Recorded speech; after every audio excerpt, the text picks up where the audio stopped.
there, everyone. Welcome to Everything Now Live. I am Joseph Armstrong, your host, and this is a special episode called Question the Teacher. I'm super excited because I have an amazing human being here with me. I have my friend Crystal, and I've had the good fortune of getting to meet Crystal once in person, but also to see her amazing work online. She has over 70,000 subscribers on YouTube. And it's for a really good reason. It's because she creates some really challenging, transformative, and inspiring content there on YouTube. So you can find her. Puzzle Fit is her username. How you doing today, Crystal? I'm good. I'm so excited to be here with you, Joseph. It's so nice to have you. Where are you at today? I am in Huntsville, Alabama. Awesome. And, I'm here in Miami, and today has been super hot. It's Yeah. like killer outside, Yes, it is. It is super sticky. super sticky. Yeah. Yes, ma'am. So, what we're going to do today is we're going to take a few questions from people who you and I know. And that's going to be sort of the unique thing about this question the teacher format is that we're going to bring in special guests and they're going to generate conversation between us with their questions. And we're just going to get right into that. Our first guest today, her name is Sarah Nelson, and she is based in Columbus, Ohio. Hi there, Sarah. Hi, How you doing today? I'm really good. How are you two? Doing We're good. good, doing good. Good. So what's your question? So to lead into my question, just to give you some background, I talked to you each a little bit today already. So to lead into my question, I work for a nonprofit called Trinity Foundation. What we do is teach Ashtanga yoga to people that are in recovery from substance use disorders. Super powerful. We have a ton of partner studios all across the country. And we've gotten some really amazing support specifically from Kino and from Joseph and Tim, and we're super grateful for it. I'm going to drop information, unless you did already, Joseph, in the chat about how to access our website. Right now, we're doing a fundraiser, which we're going to talk about, or that's part of the reason I'm on here because of the fundraiser. But our biggest thing that we need help with is just getting more information out there. That this is a powerful tool that we can use in recovery from substance use disorders, process addictions, anything like that where people need healing. So my question for both of you, I guess it's going to be a little different for each of you, hopefully the same vein. So for Joseph, how has Ashtanga made an impact on your journey in sobriety? And how does it impact other people's journey in sobriety? And Crystal, I'm going to ask you the same thing. And if you have a different way that you want to look at it, that's totally awesome. And it could even just be healing generally, or if you have something specific you want to come back to, that would be great too. Yeah. Awesome. That's a wonderful question. And Sarah, if you would put in the chat for us the address for the Trini Foundation. Yeah. And in the meantime, I think we should start with Crystal because I'm sure that Crystal has some wonderful insights here. Yes, for sure. So I have never actually suffered from an addiction, but I do go through a thing called life. And life can really, if you're not strong enough mentally, it can really put you down. And I can say that really connecting with the breath, because as ex-soldier and as someone that I've never been diagnosed with ADHD. However, my son was diagnosed with ADHD, and he does a lot of things that reminds me of me, and even to this day. And back in my day, they didn't give children diagnoses such as ADHD. So I do know that I probably have ADHD, and it's helped me just gain control of my mind. It's helped me focus. It's allowed me to breathe. It's given me the tools that I need to just navigate life, to navigate my thoughts. So I will say the Ashtanga practice definitely has helped me with mind, body, and soul. It really has. So yeah, I would really say the breath, just really focusing on the Tristana method, period. The breath of Bondage to Drishti, just that alone, focusing like that really does help navigate through life. Yeah. So I'll often tell the story about how when I was trying to get sober, I kept relapsing, right? I would have relapse after relapse. And the one thing that really helped me pivot was exactly what you just mentioned. It was the breath. And finally, there came a moment when I had the choice either to give in to the cravings that kept coming up, the impulses that kept coming up, or I could just stop and pay some attention to something different. And the last time I stopped myself from going out and giving in to these cravings, it was simply just by stopping, counting the breath, Mm. and settling into that. And I'm also an ADHD kid, and I started out on these medications when I was young.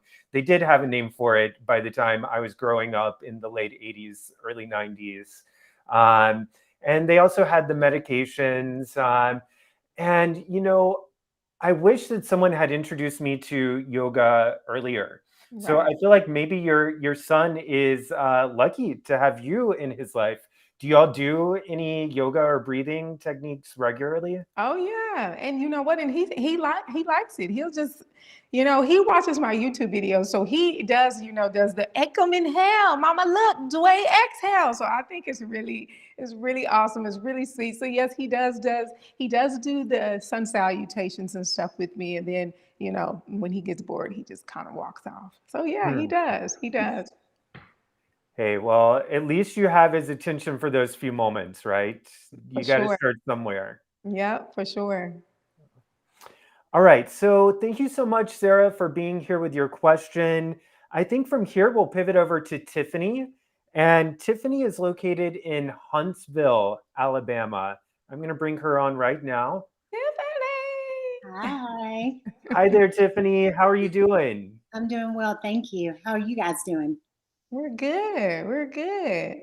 Doing good. Trying to stay cool. Yes. Hmm. So, Tiffany, do you have a question for us today? Yes, I do have a question. Crystal, I would like to know, where did you receive your yoga teacher training? I received my yoga teacher's training in Washington, D.C. Yeah, Washington, D.C. at Be Here Now Yoga. It was actually at the end of 2019, right at the start of the pandemic. Hmm. Amazing. We keep having these connections. I lived in Washington, D.C. for a long time. Oh, wow. Yeah. Were you living there or you went I just for the was. training? Yes, I was there, and I got a chance to practice at most of the Ashtanga studios before the pandemic. All right. Well, you want to Yes. know something interesting about Yeah. my journey? What's There that? was a time where I was not an Ashtangi. And there was a time when I did my first trainings in Hatha and Vinyasa. And when I was in DC, I was only doing Vinyasa yoga. And the first teacher I ever fell in love with was there. Her name was Faith Hunter. Yes. And she has a beautiful, beautiful energy that I found so inspiring. And she's really one of the main reasons why I fell in love with yoga, I believe. Yeah. That's amazing. My first teacher there was actually Michael. Well, it was Michael Hall too. Yes, it was him. Michael Hall. Matter of fact, I practiced with him a few times. So that was, but the pandemic happened. So you know how things kind of got, it got a little strange with the hours, and it turned into virtual Mysore. So yeah, Michael Hall was my introduction to the Ashtanga yoga practice. Awesome. And since then, I know that you sort of I've seen you going to a lot of like Ashtanga teachers traveling. Like I've seen you at Kino's workshops, I've seen you at mine. Yeah. Um you don't have a teacher locally where you are except for yourself. Is that right? I do not, but I will tell you that I have a virtual Mysore home with Paige, the nautical yoga. Yeah, so I've been practicing, and she's really been a blessing to my Ashtanga journey. She really has. So you don't know how amazing virtual Mysore will really help with someone that doesn't have a physical teacher. And Yeah. she's been amazing. Yes. So yes, that's who I practice with. That's who I practice with. Yeah, so many like super challenging things came out of this pandemic. But one thing that I think is really amazing is the way we learn to connect with each other in beneficial ways. And, there really was this transformation in the way yoga uh, is communicated because of the pandemic. We opened up to a whole new realm of possibility with the virtual learning and the virtual shalas. Um, and that's amazing that you found someone there who inspires you even Yeah. through like the long distance. Yes, yes, I did. I met Paige actually in person at Kino's workshop. And it's just like you. When I met you, I just, when you meet someone, you just know, like, oh my God, like, oh, and you actually remind me of my first yoga teacher too. So that's why, I think that I connected with you. So, when we met. But Paige, she was the same. She was just very, very kind, very open, very helpful. Her adjustments are amazing. Yours are too. I always tell people about your adjustments. They're amazing. And so hers too. So that's how me and Paige got connected. So yeah, she's been amazing. Well, I want to believe that what you're talking about with some similarities between Paige and I has to do with the power of lineage because we're both direct students of Kino's and Tim's, right? So there's some connection there and some similarities in how we were taught. Yes, it's amazing. Amazing. All right, so let's keep on going. Next up, we're going to go to Christina, actually. So, Christina is going to be joining us from Philadelphia, Pennsylvania. And Christina, look at you. You have a little friend with you. Who is this? Oh, that's Louie. He's my little buddy. Hey, Louie. Oh I my know gosh. Louie. Sugar. Louis is adorable. Yes. So this is another one of my favorite things about connecting with people online is getting to meet their pets because that's just like the kind of person I am. I always want to know about your pet first. So his name is Louis. What kind of dog is he? Well, he's a Yorkie poo. My husband found him and our other dog on the side of the road in Louisiana um, while traveling cross country. So it's funny because he was sitting on the floor and then like 2 seconds ago was like pick me up. I need love. So Yeah, perfect timing. yeah, All he right, heard your so voice. He's like, yeah. Christina, I hope you have a question for us. We're ready for you. I do. And I have to say, Crystal, you were saying just a few minutes ago that, you meet somebody and it's like, you know, and I met Crystal one time, but we had chatted on the phone a whole bunch of times and like FaceTimed because I found her channel and asked her for help for things. And she's amazing, amazing woman. You are such a big sweetheart. I love it. But with yoga, I find for myself, because, I work out, but like, I find I'm not consistent. So it'll be like a couple weeks and then I take off. And then what do you do to stay consistent? Well, before I begin, I just want to let everyone know that Louie is actually more popular than she is on her YouTube channel. He is. He's my man. I believe it. They're always those cute dogs are always stealing the limelight. Yes, yes, she gets lots of like fan mail and lots of things about the dog. It's so funny. I love that. I really do. I love that. It's just crazy. I know people are like, oh yeah, Chris is just a guest on the Louie show. That's so funny. What keeps me consistent? I guess passion for the practice. Um, just learning. It's so much to know about Ashtanga as far as the asana and the lineage and the 8 limbs. And so just my passion and just my yearning to want to know more and learn more, that's what keeps me consistent. And I know that with the Ashtanga practice, it takes a while and you got to be committed to it. It's not something that you can just do like, oh, I'm gonna go to the gym today and every 3 days. It's something that you have to commit to every day. And I was willing to take on that challenge. And so if you're willing to take on a challenge like that, then consistency is key. So yeah. Yeah, consistency is a hard one for so many of us. And it's one of the things that I love most about the Ashtanga method is that we sort of like build that challenge into the bones of the practice, in that we have certain expectations in terms of like the regularity of the practice. Mhm. And then we also really value the relationship with our teacher, right? Just the presence of the teacher helps us stay consistent. For sure. And I've had conversations with one of my main teachers, Tim, where we've discussed how sometimes in the Mysore room or in any sort of practice scenario, like you don't even have, as a teacher, you don't even have to do too much. It's just like your eyes being on the student helps Mm. give them that energy, that little boost, just Mhm. by being there and holding the space. For That's a sure. really valuable thing we have to offer, right? Right. That's right. I absolutely agree. We got to hold space. As teachers, it's a big responsibility. On Instagram, it looks glamorous to be a yoga teacher and it looks glamorous to do those things. But in actuality, it's hard. Being a yoga teacher is hard. And just like you said, holding space. So, regardless of whatever I have going on in my life, now I'm here to give myself to this group of people that came to better themselves. So it's one of those things to where you got to put everything else aside, and hold space for these people, for Yeah. sure. Yeah, for sure. And, it's something else that I've personally noticed in holding space. So, as yogis, one of the things we're doing is trying to build concentration. Sometimes we call yoga meditation and movement, right? So, Mhm. the idea is to sort of cultivate this increased focus and to direct that towards inner awareness, right? Um, and, it's to some degree, I do that in my practice, of course. That's the whole point.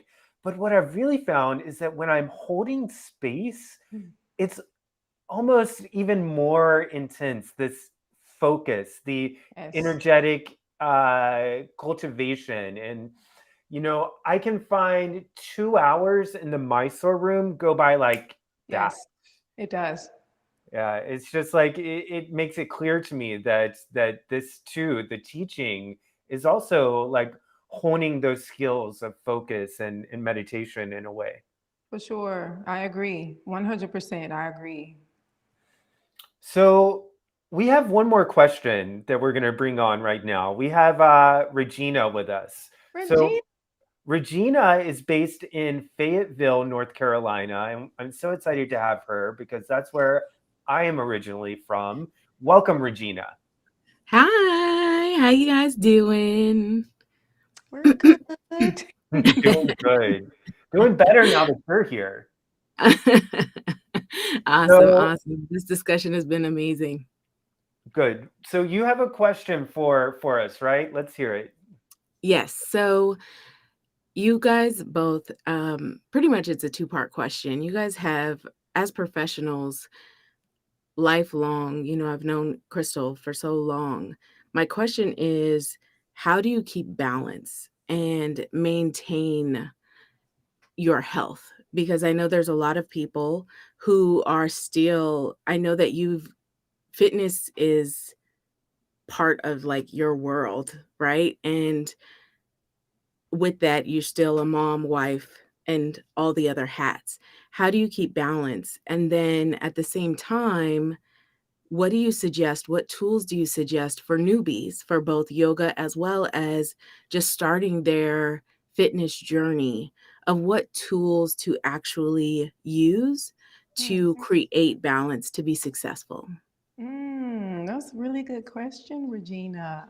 It So, is. yeah, so I will say, first and foremost, for me, prioritizing my time and making a very meticulous schedule. Um, a lot of people don't like schedules and they're not creatures of habit, and I am. I have to make a specific schedule and I have to prioritize my time. And when I say prioritize my time, if I want to do my self care, I have to get up before the family. And that means getting up at 4, 5 in the morning to do my self care. And then I'm available to do everything else. So prioritizing time, maybe, Is it a little extreme to get up at 4? It could be, but it works for me as long as I get, the allotted amount of hours to sleep. And what else was the other question? So prioritize time. Oh, also in a meticulous schedule. So at night, I really do go over my schedule. So I always wake up at 4 or 5. I do my self-care, my workout, anything that I need to do, my practice. And then after that is scheduled. Everything is scheduled. Practice is here, dinner with the family, bath time, jacuzzi time. Everything is actually scheduled. So that's how I try to make sure that I stay ahead of the game. As far as what advice would I give someone else, I would actually say just start and start slow, because that's one of the things that when people start something and they do too much, take on too much, it can get a little overwhelming. So start slow. Just start, then start slow, and then just add in things slowly. Develop a habit and just add in things slowly. That's the advice that I would give to a newbie. Beautiful. Yeah, so this brings up so many thoughts for me. First of all, to get into what you're saying about start slow, I think that that's so important. And in my yoga teachings, I focus a lot on relaxation response and how the nervous system regulates relaxation response. And, for me, I think that balance and success are both really closely intertwined with our ability to relax and to challenge. And, there's what we sometimes call in yoga the flow state. Have you ever heard this term, flow state? Like get in the flow, get in the zone, Yes. right? So this is actually very strongly controlled by the nervous system. And there's a part of our nervous system called the vagus nerve. Um, and the vagus nerve does not like to be thrown into the deep end right away. The vagus nerve likes us to start in the shallow end and sort of figure that out and then move into the deep end. Yeah. And if we go into the deep end right away, if we start too fast, then we get into anxiety, right? Yes. But if, on the other hand, we don't start at all, then on the other side of that is boredom or Yes. depression or laziness. Mm. So I think you're right. You got to start, but you got to start slow and you've got to get right into that zone. I agree. Yes, I 100% agree. That's so. And you're actually having, don't you have a workshop or something coming up with the vagus nerve or something? I saw something. I do. I teach a lot on the vagus nerve, and these ones that I have coming up are in person here in Miami, but I do teach a lot about it online as well. So it's something that really fascinates me, as you can probably tell. I'm a little Yes. obsessed with the nervous system and relaxation response. Um, but I also wanted to answer the second question myself. So Regina also asked about suggestions or tips for beginners or someone just trying to find balance. Mm-hmm. And something that really works for me is actually visualization. So you're talking about yourself, Crystal, how you get up super early, right? Mm-hmm. I also get up very early in the morning, but I didn't always. I was not an early bird by nature. It took a lot of programming and a lot of sleeping through alarms before I finally got myself into the right place. And the way I did finally get over this hump of wanting to meet this little goal that I knew would help bring balance into my life was through visualization. And in particular, with the getting up at a certain time, at night, I would set my alarm, and then I would sit it away from me on a counter across the room. And as soon as I laid down, I would close my eyes and I would visualize the following morning. I would visualize the alarm going off. I would hear that sound. I'd see myself stepping out of the bed, walking across the room, turning off the alarm, and then not getting back in bed. That was also key. Going to make my coffee or whatever it was I needed to do to start my day. So for me, visualization is a great way to sort of try to meet these goals we set for ourselves as beginners or experts even. Yeah. I love that. So, if I was to do that, my anxiety would have me thinking, is my alarm going off? Is my alarm? So I You'll be try not to think about alarms or clocks or anything when I'm sleeping because that's like a anxiety trigger for me, if that makes sense. Since I get you'd, up so early, you know you'd what I be mean? dreaming about it. I would be dreaming about it and thinking about it and I wouldn't go to sleep. I think that I'm one of those cut and dry people. When my alarm goes off, I'm alert. I'm ready to go. My husband and I fight all the time because when I say, hey, I'm sleeping in tomorrow, so when your alarm goes off, you should get up, because he is also a snoozer. So he'll snooze and snooze and snooze. And yeah, and for the life of me, I always used to tell him, like, why would you set your alarm for this time and not get up? And he was like, it's hard. And I'm like, okay, I can't relate. Yeah, well, he's lucky he has you there to help him out a little bit. That's right. That's right. But I do like I like the visualization as well, though. I do for other things that I think that that'll work well for me too. Yeah, I think for so. sure. All right, so we have one more question coming in today, and this one is from Andres, who is in Puerto Rico. And it How looks are like you? Andres is joining us from his vehicle. How are you doing today? Where are you on? Well, the thing is that I've been running. I just got a group in from the States. I told Crystal about it, and I said that I was very glad to participate, but I've been running like a chicken with my head cut off. It's all Yeah. right. You're here, and we're grateful. So So, tell us what your question for Crystal is. Crystal, I've known you for over 15 years, right? And I know you for being a fitness model. I remember when you disciplined yourself to be a fitness model. I remember that I to this wouldn't call day. myself a fitness. I took some Yes. pictures in some fitness clothes. No. I know. Well, to me, you were a fitness model because you disciplined. I took a lot of the discipline that you had, and I actually applied it to the gym with myself Yes. when I do practice the gym.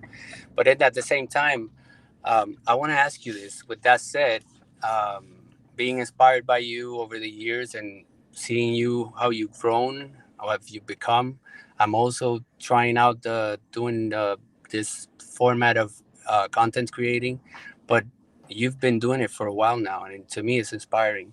And with that said, as a disabled veteran, how has yoga saved you? Oh, Oh, oh. wow. Yes. Because we're So both veterans, remember, we're both that's veterans, right. so I have to That's use right. their knowledge about yoga for that benefit. Yes, for sure. We were definitely battle buddies. We were definitely buddies stationed in Korea Yeah, together. And so, that's yeah, so yeah, cool.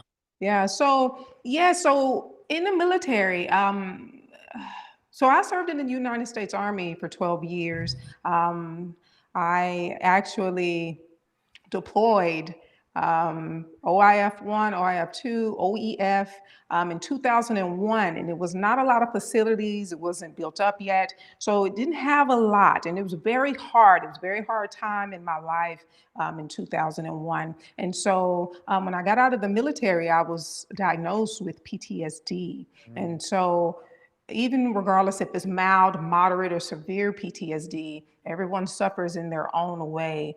Thank goodness I have a mild case of PTSD where I do get the thoughts of things that happened during deployment. So the yoga practice has definitely, we go back to the breath, it has help me focus and help me breathe. When thoughts come into the mind, I acknowledge it and I just allow it to float away. It's giving me the control over my mind to just acknowledge it and allow it to float away and to know that I did go through those things, but I'm here now and I'm stronger mentally, stronger physically. Yeah, so it definitely has helped. I actually didn't start yoga until years after I got out of the military. So, regardless of the fact, whenever I started, I'm grateful that I did find the Ashtanga yoga practice when I did. So, yes, it definitely has helped. It definitely has helped. So I've heard you talk a few times today about the breath and the healing power of the breath. Um, and I'm just curious, like, what is at the core of the yoga that you find most powerful? Is it the breath alone? Is it something spiritual? Is it some combination of biochemistry and spirituality. What is at the core of the practice that you find to be the most healing? You know, it's one of those things that you just can't describe.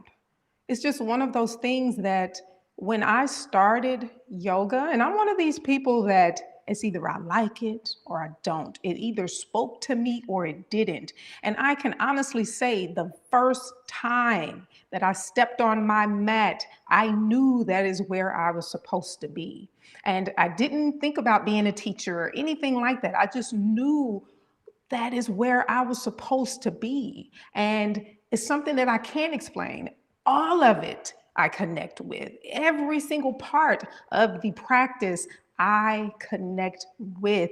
And like I said, it's unexplainable. I've already met all of my physical, goals. And so with Ashtanga, even though I haven't met all of the physicalities of the asana, is still that still drives me. The spirituality drives me. The lineage drives me. The Sanskrit drives me. Everything about it, just how I feel, how I breathe, how I focus, and just how I, connect with my body in a way that I know that I wouldn't have if it wasn't for the practice. So with that being said, I can't explain it. It's one of those things is what's understood doesn't have to be explained. And that's what I feel about the practice. I love that. What is understood doesn't have to be explained. Really beautiful. Yeah. You did talk a little bit in there about Sanskrit and lineage, and these are a couple keywords that really resonate with me a lot. Have you practiced with? I know you're an Ashtangi. Have you practiced with Shirachi, or have you been to Mysore? Are you interested in these things? Of course, absolutely. I definitely am. I love the learning Sanskrit. It takes a lot. You got to study all the time, study, study, study. And then, I also have had help. Shayna Smalls, we did a 1-month workshop where she took me through the count. She took me through how to pronounce the asanas. She took me through how to chant the opening and closing mantra. And that was a few years ago. And I'm still to this day, still reading, still learning, still, trying to perfect, when I take the students through a lead practice. So it takes a lot and I love it. Like I love it. I wouldn't change it for the world. I wouldn't. So Yes. yeah. Well, I love Shayna, and she is going to be the guest on this live show 2 weeks from now. Just Oh, yay. FYI. Well, tell Um, her I said hi. I will. And I also love the Sanskrit. I love the Sanskrit posture names. I love the Sanskrit numbers. I feel like as you're talking about the detailing, there's always something to learn there. Not long ago, I was taking a workshop with David Swinson, who's an incredible Ashtanga yoga teacher of the old school, one of the first to go and practice there in the Joyce Shala. But I was doing a training with him, and I kept saying dasha for 10, dasha.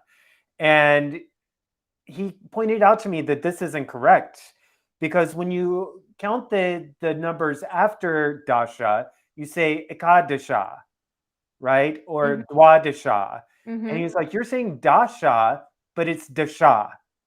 And little things like this make a big difference in Sanskrit, because Sanskrit is said to be like a vibrational language. And, we just got to get these little things right in order for the Sanskrit to do its job. Absolutely. 100%. That's the part I love is just the challenge of perfecting it, a challenge. And everyone says something different. I think I did a post today of I'm gonna say Tiriying Mukha Ekapada Paschimottanasana, but everyone I asked 5 Ashtangis, and all 5 was like, no, it's Triyanga. No, it's Tiriyanga. No, I'm like, okay. So there's one of those things that, you want to get it right. You want to make sure that you say the right thing, So I think Tiriying Mukha Ekapada Paschimottanasana is one of those mysteries in Ashtanga. How do you say it? I can solve the mystery. Okay, You go are ahead. correct. You're saying it correctly. Really? Yes. Yes, So you're it's saying it correctly. Yes. Tiriying Mukha Ekapada Paschimottanasana? This is what I learned. Tiriying Mukha Ekapada Paschimottanasana. This is Yay. exactly what I've learned. And I've Awesome. also heard it where there's sort of like this tra sound instead of the tir sound, but I Yes. think it's the way you're doing it. Yay. Well, I got that from Mark Stevens' book. Yeah, I think you're correct. In our YTTs here at Miami Life Center, we focus a lot on the Sanskrit, and we have an amazing teacher. Her name is Dr. Jayashri, Yes. and she comes in and she chants the sutras with us. She chants the posture names and the numbers. So, with some degree of confidence, I can say that I believe that you are correctly pronouncing that. Yay. So excited. Yeah. So I think that we can start to wrap it up there, but I do want to give you a moment and just open up the platform to you to see if there's anything that's on your mind that you would like to share with our viewers today. If you have any suggestions for starting a practice, maintaining a practice, any inspirational bit of Crystal Hawkins that you would like to leave us with. Oh, well, what I will say, if anyone is wanting to start the Ashtanga practice, um, like we said earlier, just start slow, and then just develop a habit. If you don't have an Ashtanga studio near you, I would suggest really focusing on Ashtanga text. And I will and will always recommend Keno McGregor's book, The Power of Ashtanga Yoga. That is really an amazing book of the whole entire primary series. So get the reading material, find reputable YouTube channels, anything that you can find on Ashtanga Yoga. Read, study, practice, because that's really what matters is we're reading, studying, practicing, okay? Because it does add value to your life, mind, body, and soul. So yes, I always get that question most often. How do I start? It seems so much, it seems so intimidating. You just got to start slow, start with the sun salutations, learn how to breathe. A lot of people don't know how to breathe. Learn to take deep inhales, deep exhales, and just focus on the practice. Well, that's what I have to give. And I thank everyone for coming. I thank you, Joseph, for inviting me as a guest on your show. You are amazing. You're magical. I'm so happy that you are a part of my Ashtanga yoga journey. And I just wish us all the success in the world. I wish us love. I wish us happiness. I wish us joy. Yes. So Beautiful. thank you. Yay. Yeah, thank you. So I needed to hear this message today and to be reminded to start slow. And this is so applicable for every one of us at every walk of life.